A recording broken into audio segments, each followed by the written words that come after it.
कंदड़ मुंहिंजा जमालीअ ते पैसा 1,81,000 जेको भाऊ राजा उन फ़ैसिलो कयो 17 लाख मोली विया। अॼु उहो माण्हू मूंखे पिराले जीअं नज़र आयो त मां हुनखे चयो भाउ पैसा ॾे। पोइ हुन मूंखे छा चयो त चुप करे वालो ॾेखारे करे चई त मां गोलियूं हणंदोमांइ तुंहिंजे पुट खे बि अॻुवाह कंदुसि उनखे मां पैसा न घुर न असांखे पुलिस खां पधरा। जमाल जा छा नाला नाला हिकु जो आहे असांखे उबैद उर्फ अब्दुल्ला अली मोहम्मद जो पुटु आहे।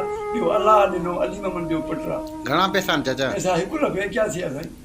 उहो फ़ैसिलो बि थियो आहे न ॾिए थो घुरां थो त मूंखे मारे थो धमकियूं पैसा न घुर नगर मां अहिड़ो हाणे शहर में करे भई हले जो मां सिधो SHO किनार जो महिरबानी आहे उन वटि मां NC दाख़िल कराई आहे।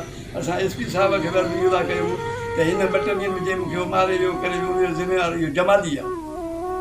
छा नालो अथसि? नालो अथसि हिकिड़ो अलाह नो अली मोहम्मद जो पुटु ॿियो अब्दुल्ला उर्फ उबैद। हाणे जीअं तव्हांखे धमकी ॾिनी उहो केरु हुयो? उहो उबैद अब्दुल्ला।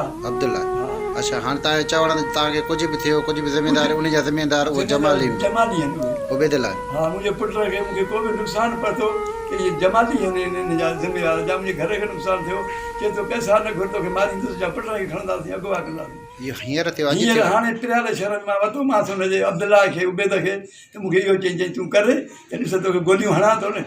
मां चुप कई सिधो थाने ते जी NC पुछूं आखिर पुछूं कंहिंखां असांजो ॾोह कहिड़ो आहे। पुछूं आखिर पुछूं कंहिंखां असांजो ॾोह कहिड़ो आहे असांजो ॾोह कहिड़ो आहे। असां माण्हू न माराया असां टांवर न केराया।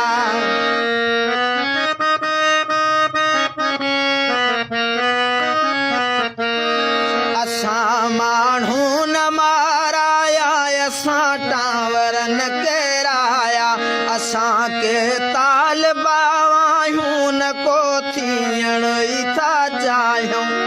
अज़ल खां अमुन जा हामी ॿुधायो का ॾिठव खामी। असां को रूस खे